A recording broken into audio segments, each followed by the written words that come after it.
A WNBA player was hit by a sex toy during a game in Los Angeles. It was thrown from the stands, appearing to hit Indiana Fever's Sophie Cunningham.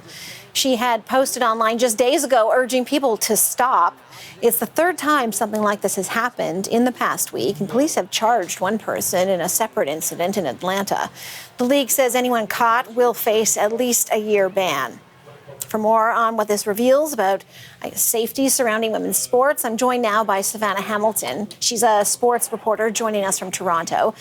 Savannah, thank you so much for taking the time. When I heard about this story, I said, yes, immediately, I want to talk more about this because, I mean, this is just disturbing.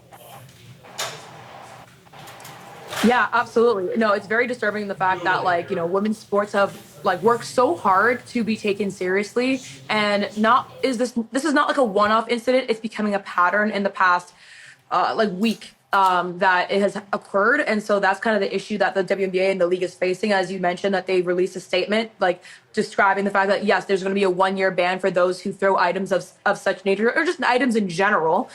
Because at the end of the day, it's their workplace, and workplace safety matters, and especially when they're playing a game in the action of the game, as it has happened multiple times, they could seriously actually get hurt. They could trip, they could fall, on top of a number of other reasons why that's inappropriate of an object to throw as well.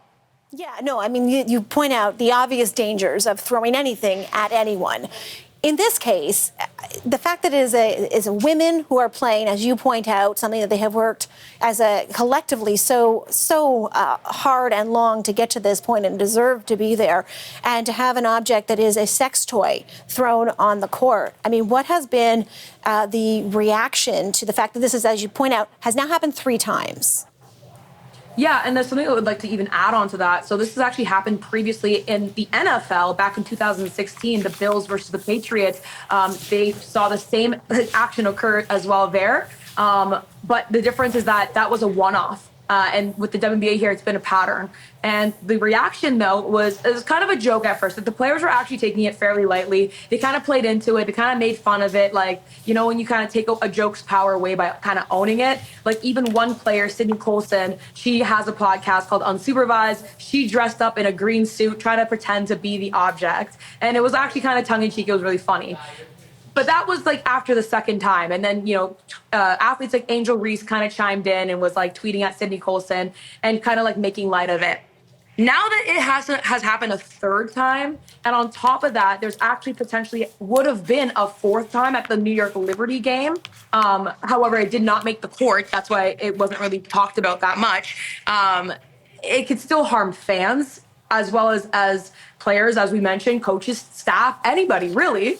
And so I think that basically you just wouldn't necessarily see this in a men's game repetitively, let alone a women's match. And the WNBA has fought so hard to be taken seriously, to get themselves to where they are now, where they're negotiating their collective bargaining agreement coming up at the end of the year. And they're just fighting for all these different elements of the game that comes with being a player, just for it to kind of be mocked at. And not just once, not just twice, but now 3rd time and a potential 4th time. That's where the line has to be drawn, and that's where the inappropriateness kind of really steps in. And I mean, the first time's also inappropriate, but at least they're able to make light of it. Now I think everyone's silent, the joke's over.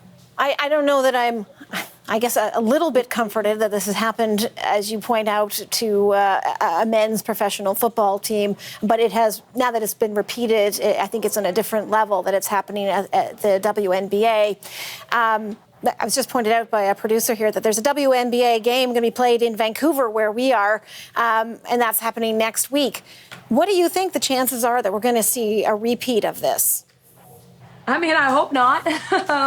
I would say it's unlikely at this point. I think the league has done a great job of coming out with a statement. There was an arrest, and I hope that if this is a pattern, I hope it's not, that there are continuously precautions and the consequences only are greater as it goes, because you have to deter fans, not from just throwing an object of this sort, but an object, period. Like I said, it could harm so many people, and I don't think it's going to happen in Vancouver. I would be surprised, but nothing's off the table at this point. We had discussions, as someone else mentioned, maybe best just to not draw any attention to this, but I think, it's an important story, and I'm glad we talked about it tonight. And Savannah, thank you very much for your time. That's Savannah Hamilton, a sports reporter in Toronto.